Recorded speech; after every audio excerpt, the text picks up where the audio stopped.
Headlines Urdu को पेश कर रहे हैं पेट सफा आयुर्वेदिक चूर्ण। पेट सफा, हर रोग दफा, एक ही जगह।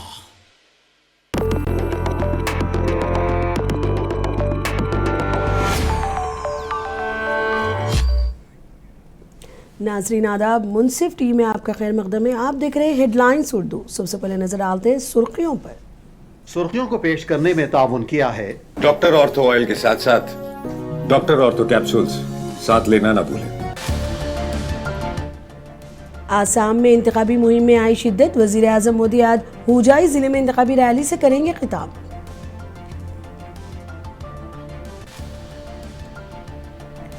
वजीर आला योगी आदित्यनाथ ने गोरखपुर में मुनक़िद किया जनता दर्शन, अवामी मसाइल की समाअत की।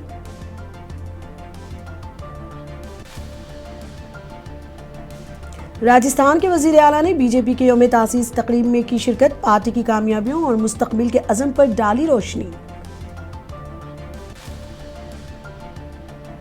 तेहरान में किए गए फिजाई हमले, एक यूनिवर्सिटी को बनाया गया निशाना।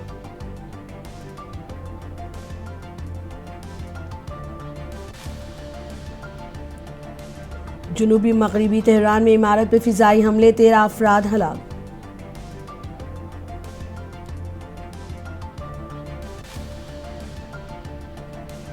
ईरान के वजीर खारजा ने हिंदुस्तानी और रूसी हम मनसूबों से की फोन पर बात, जारी जंग की सूरत हाल पर किया तबादला ख्याल।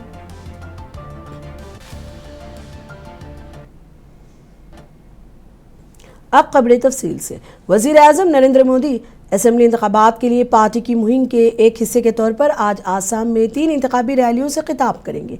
वजीर आजम मोदी बिजली जिला के भवानीपुर सरभोग से अपनी मुहिम शुरू करेंगे। इसके बाद वो हुजाई और बाद में डिब्रूगढ़ में रैलियों से खिताब करेंगे। वजीर आजम के दौरे को रियासत में 9 अप्रैल को होने वाली पोलिंग से कबल आखिरी मरहले में बीजेपी की मुहिम को तक़वियत देने के लिए एक अहम इक़दाम के तौर पर देखा जा रहा है।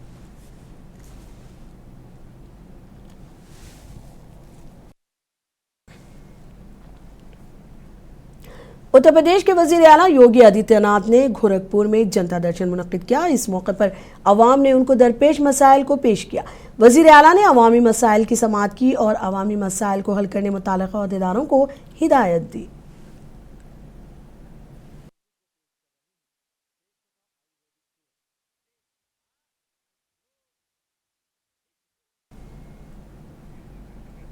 बीजेपी की यौम तासीस के मौके पर राजस्थान के वजीर आला भजन लाल शर्मा और रियासती बीजेपी सदर मदन राठौड़ ने एक तकरीब में शिरकत की। इस मौके पर वजीर आला ने पार्टी की कामयाबियों और मुस्तकबिल के अज़म पर रोशनी डाली।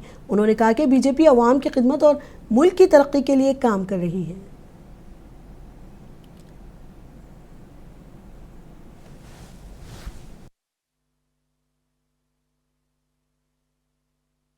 भारतीय जनता पार्टी के स्थापना दिवस पर आयोजित भारतीय जनता पार्टी प्रदेश कार्यालय पर कार्यक्रम में हमारे प्रदेश के यशस्वी प्रदेश अध्यक्ष सम्मानीय मदन राठौड़ जी,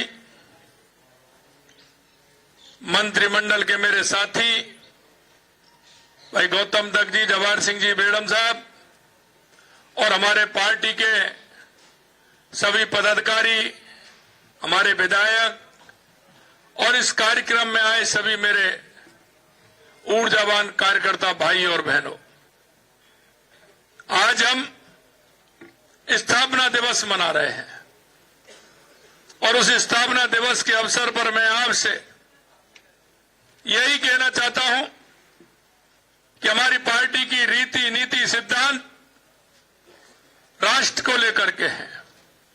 हम सबसे पहले राष्ट्र को मानते हैं, उसके बाद हम पार्टी को मानते हैं और उसके बाद हम व्यक्ति को मानते हैं। मैं आपसे कहना चाहता हूं, आज आप देख रहे हैं आजादी के बाद 21 अक्टूबर 1951 को और राष्ट्रवादी लोगों ने जनसंघ के नाम से एक राष्ट्रीय दल बनाया और धीरे धीरे जनसंघ ने पूरे देश के अंदर जिस तरह से हमारे मनीषियों ने हमारे उन सभी राष्ट्रवादी हमारे मनीषियों ने जो कार्य किया, सहने सहने वो बढ़ता। जेजेपी के कौमी सदर अजय सिंह चौटाला ने राजघाट के संघर्ष स्थल पर साबिक नायब वजीर आजम चौधरी देवीलाल को उनकी बरसी पर खिराज अक़ीदत पेश किया। इस मौके पर अजय सिंह चौटाला ने चौधरी देवीलाल की खिदमत को याद किया।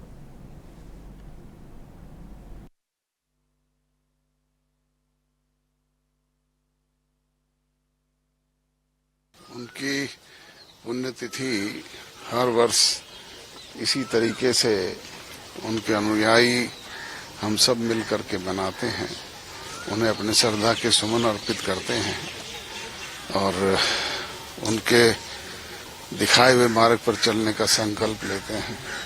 मैं तो यही कहूंगा कि जो रास्ता चौधरी देवीलाल जी ने दिखाया, वो नई पीढ़ी के लोगों को उस रास्ते पर चलना चाहिए और आगे बढ़ना चाहिए। यही संकल्प हम इस पुण्यतिथि पर लें।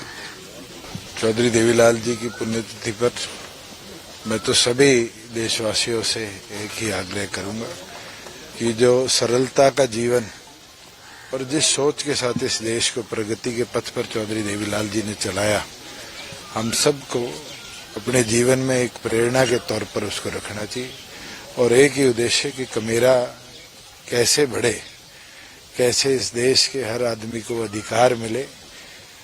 और मुझे लगता है कि वो जीवन उनने जो जिया, चाहे वो इस देश के फ्रीडम की लड़ाई हो, चाहे उसके बाद इस देश के अंदर विधानसभा के अंदर जाना हो, चाहे इस देश की सबसे बड़ी पंचायत में इस देश के प्रधानमंत्री पद को त्यागना हो, कहीं ना कहीं उनने अपना पूरा जीवन इसी तरह समर्पित किया कि अगर असूलों पर बात आई और देश हित के लिए उनको कोई कदम उठाना पड़ा तो कभी नहीं झिझके। मुझे लगता है हमें उनसे प्रेरणा जरूर इस चीज पे आज के दिन लेनी चाहिए। मगरबी बंगाल कांग्रेस लीडर अधीर रंजन चौधरी ने वज़ीर आला ममता बनर्जी को तनकीद का निशाना बनाया। उन्होंने कहा कि ममता बनर्जी ही थी जिन्होंने बीजेपी को बंगाल में लाया। इतना ही नहीं, वो एक वक्त बीजेपी की क़यादत वाली हुकूमत में वजीर भी थी।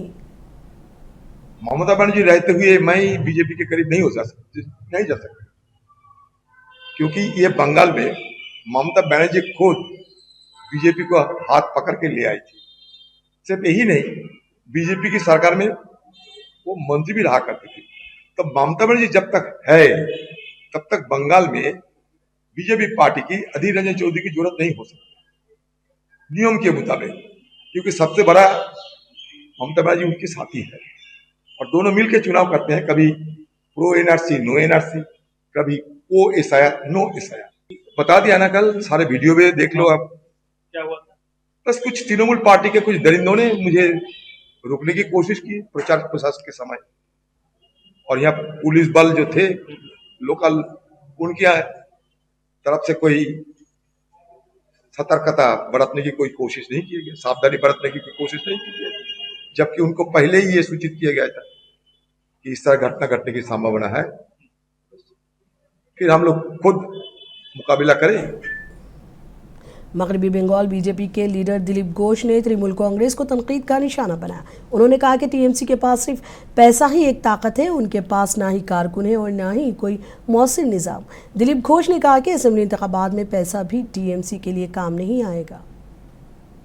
टीएमसी का पास पैसा ही है और कुछ नहीं, ना कार्यकर्ता है, ना संगठन है, कोई एजेंसी भी है। पुलिस था, बेचारा पुलिस वाले जान गए हैं कि परिवर्तन होने वाला है, आगे भी यहाँ नौकरी करना है, वो भी समझ करके आगे बढ़ रहे हैं। चुनाव कमीशन का निगरानी में सब हो रही है, इसलिए पैसा ही एकमात्र उनका ताकत है।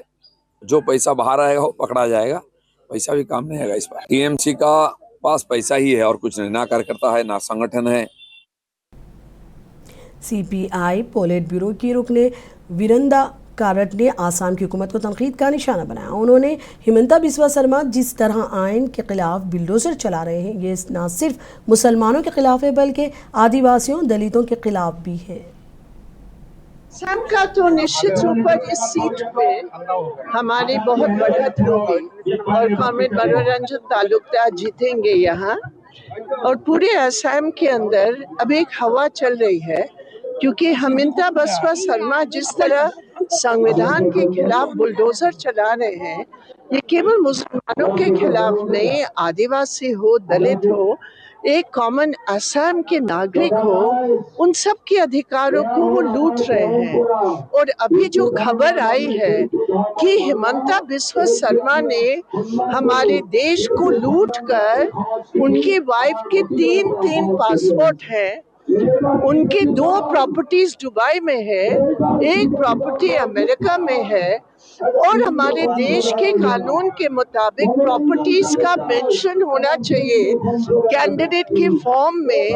लेकिन हिमंता बिस्वा शर्मा ने ये धोखा दिया असम की जनता को, ये धोखा दिया देश के कानून को, और ये धोखा दिया विशेषकर गरीबों को, क्योंकि लूट करके उस लूट को छिपाने का काम किया। इसलिए हम लोग ये डिमांड करते हैं, इलेक्शन कमीशन को तुरंत उसको डिस्क्वालीफाई करना चाहिए और हिमंता बिस्वा शर्मा को इस्तीफा देना चाहिए।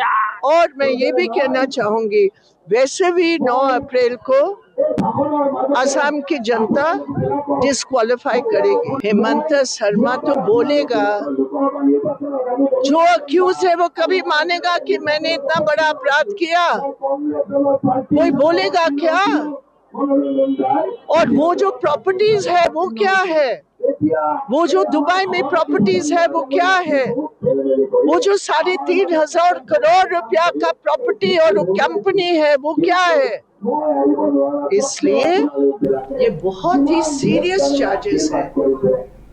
हरिद्वार में एक अफसोसनाक वाकया पेश आया। गंगा दरिया में 2 नौजवान डूब गए। पुलिस के मुताबिक गाजियाबाद का एक नौजवान गंगा दरिया में फिसल कर गिर गया।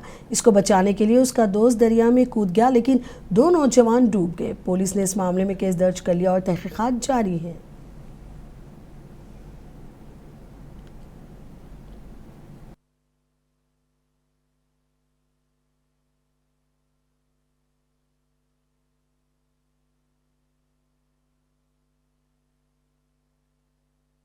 हाँ, ये दुधियावन जो रूढ़ीवेल वाला क्षेत्र में पड़ता है, यहाँ पे सूचना आई थी कि 2 व्यक्ति डूब गए हैं। पुलिस तत्काल मौके पे गई, चौकी से गए और जल पुलिस वाले गए थे। तत्काल रेस्क्यू वहाँ पे चलाया गया और 2 लोग जो गाजियाबाद से यहाँ परिवार सहित आए थे, उनके परिवार भी आए थे, तो वो ये गलत नहाने के लिए वहाँ चले गए, जबकि वहाँ सब जगह घाट तो वहाँ पे अब है नहीं, घाट में तो मिट्टी भर गई है और आगे नदी हो गई है, वहाँ ये नहाने चले गए। वो डेंजरस क्षेत्र है, उसमें बोर्ड भी लगे हैं कि भाई यहाँ पे नहाना जो है वो नहीं है, प्रतिबंधित है। तो 1 घंटा लगभग रेस्क्यू पुलिस ने चलाया, लेकिन दोनों की बॉडियां रिकवर हो गई हैं। गाजियाबाद से ये लोग आए थे, इनको मोर्चरी भिजवा दिया गया है। पंचायतनामा की कार्रवाई करके पोस्टमार्टम कार्रवाई की जाएगी। सर, इस तरह की वहाँ पे प्रतिबंध है, लेकिन उसके बावजूद बड़ी संख्या में लोग वहाँ स्नान कर रहे हैं, इसको रोकने के लिए तैयारी कर रहे हैं। हाँ, इसमें पुलिस को हम कोशिश करेंगे कि वहाँ पुलिस हमारी गश्त में रहे और जो लोग वहाँ पे आए हैं, बोर्ड भी लगे हैं, लेकिन लोग मानते नहीं है, ना बोर्ड पर ध्यान देते हैं। साइन बोर्ड भी लगे हैं कि यहाँ क्षेत्र जो है दुर्घटनाग्रस्त क्षेत्र है, यहाँ कृपया स्नान न करें। कार्रवाई की जाएगी और चौकी में दोबारा इनको फिर अलर्ट कर दिया जाएगा कि खास तौर से वीकेंड पे वहाँ पुलिस गश्त पे रहे और लोगों को सचेत करते रहे। हिंदुस्तानी महकमा मौसमियात ने आज अरुणाचल प्रदेश, साहिली आंध्र प्रदेश, केरला, तमिलनाडु, पुडुचेरी में मुख्तलिफ मुकामात पर भारी बारिश की पेशकयासी की है। IMD के मुताबिक बिहार, झारखंड और मगरबी राजस्थान में मुख्तलिफ मुकामात पर गरज चमक के साथ ज़ालाबारी का इम्कान है। आसाम, मेघालय, छत्तीसगढ़, मशरक़ी राजस्थान, उड़ीसा में भी इसी तरह के हालात होने का इम्कान है।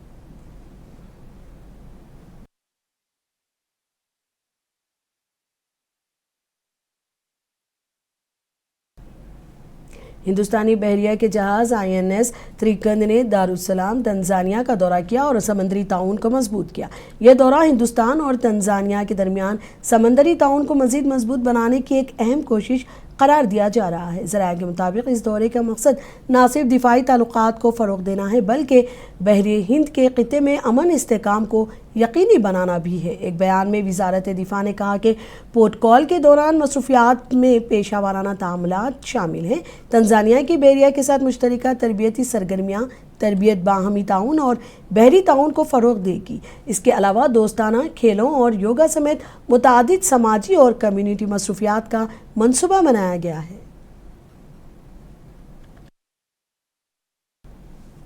मशरिक़ वस्ता में कशीदगी में इजाफा देखने में आ रहा है। ईरान के दारुल हुकूमत तेहरान में वाक़ एक अहम यूनिवर्सिटी पर फ़िज़ाई हमले किया गया है, जिसके बारे में दावा किया जा रहा है कि यह इदारा खुफिया तौर पर असलाहबाजी और जदीद हथियारों की तहक़ीक़ में मुलविस था। इत्तलात के मुताबिक ये हमला एक ऐसी यूनिवर्सिटी को निशाना बनाकर किया गया जो ईरानी पासदाराने इनकलाब से मुंसलिक बताई जाती है। हमले में मुबैना तौर पर बैलिस्टिक मिसाइल्स, कीमियाई हथियारों और दीगर फौजी टेक्नोलॉजी से मुतालिक तहक़ीक़ी मराकिज़ को नुकसान पहुँचा है।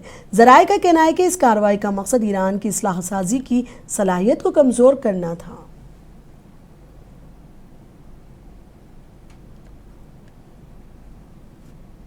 ईरान के दारुल हुकूमत तेहरान के जुनूबी मगरबी इलाके में फ़िज़ाई हमले किए गए।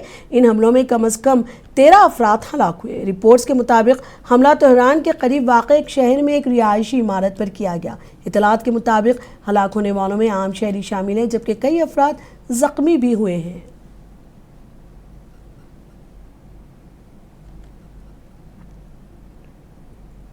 ईरानी वज़ीर ख़ारजा सैयद अब्बास इराक़ची ने अपने रूसी और हिंदुस्तानी हम मनसूबों के साथ अमेरिका, इसराइल और ईरान के दरमियान जारी इलाक़ाई तनाज़े पर तबादला ख्याल किया। ईरान ने एक बार फिर अमेरिका और इसराइल की कार्रवाइयों को जारियत करार देते हुए इसके ख़ित्ते पर पड़ने वाले सिक्योरिटी और माशी असरात पर शदीद तशवीश का इजहार किया।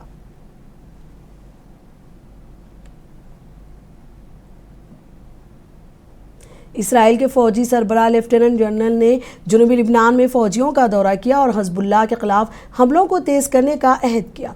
फ़ौज की जानिब से जारी करदा एक बयान के मुताबिक फ़ौजी सरबराह लेफ्टिनेंट जनरल ने जनूबी लिबनान में रौसल बेदा इलाके के दौरे के दौरान कहा कि IDF एक दहशतगर्द तंजीम हज़बुल्लाह पर बड़े अज़म के साथ वसी पैमाने पर और मुतादिद महज़ों पर हमला कर रहा है। उन्होंने कहा कि फ़ौज हज़बुल्लाह की तरफ से आने वाली तेज़ रफ्तार आग को दबाने और कम करने के लिए काम कर रही है। उन्होंने कहा कि इसमें वक्त लगेगा, लेकिन हम उनके सलाहियतों को नुमाया तौर पर कम करते रहेंगे। उन्होंने मज़ीद कहा कि हज़बुल्लाह को गैर मुसल्लह करना और इसराइल का आला दर्जे का हदफ है।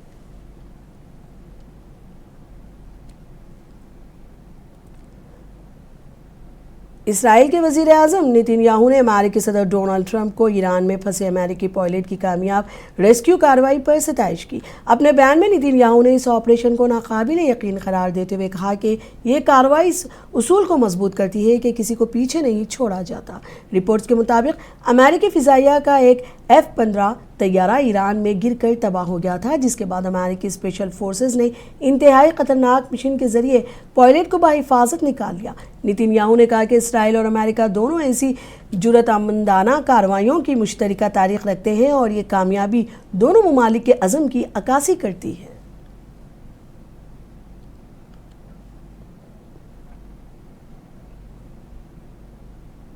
अमेरिकी सदर डोनाल्ड ट्रंप ने ईरान के पावर प्लांट्स और पुलों पर हमलों की धमकी दी है। ट्रंप ने आबना हुर्मुज़ को दोबारा ना खोलने की सूरत में शहरी इंफ्रास्ट्रक्चर पर हमले की अपनी धमकी को दोहराया। ट्रंप ने कहा कि अगर आबी गुजरगाह को समंदरी ट्रैफिक के लिए ना खोला गया तो वो जहन्नुम में रहे होंगे।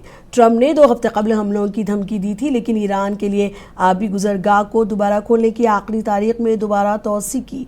ये दावा किया कि ईरानियों के साथ मुज़ाकिरात में मुस्बित इशारे मिले हैं।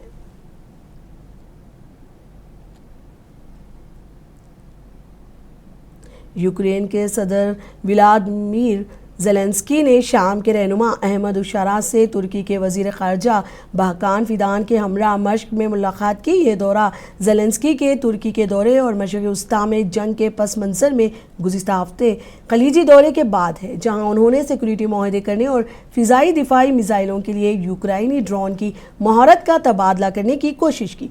यूक्रेन जो रोज़ाना मुसलसिल रूसी ड्रोन और मिसाइल बिराजों से लड़ रहा है, फौरी तौर पर यूएस पेट्रियट एयर डिफेंस गोला बारूद की ज़रूरत है और खदशा है कि मशरिक़ी वस्ता की जंग की वजह से सप्लाई डूब सकती है। इसलिए कैफ ने रूसी ड्रोन का मुकाबला करने में अपनी महारत से फ़ायदा उठाने की कोशिश की है, जैसा कि ईरान ने खलीजी ममालिक में जवाबी हमलों में इस्तेमाल किया है।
आखिर में एक बार हेडलाइंस।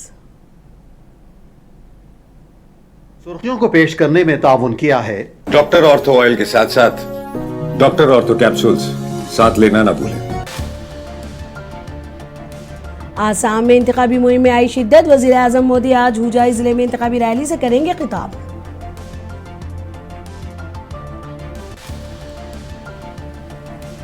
वजीर आला योगी आदित्यनाथ ने गोरखपुर में मुनक़िद किया जनता दर्शन, अवामी मसाइल की समाअत की।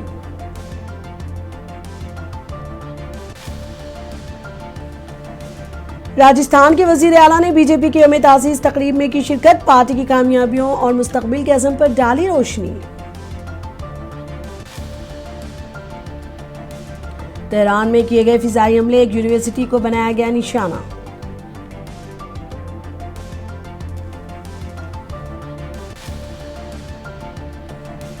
जुनूबी मगरबी तेहरान में इमारत पर फिजाई हमले, 13 अफराद हलाक।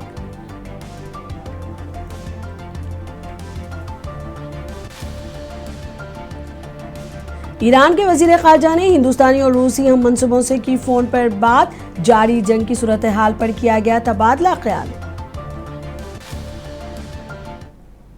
हेडलाइंस उर्दू में अब तक के लिए इतना ही। मुझे दीजिए इजाजत। आदाब।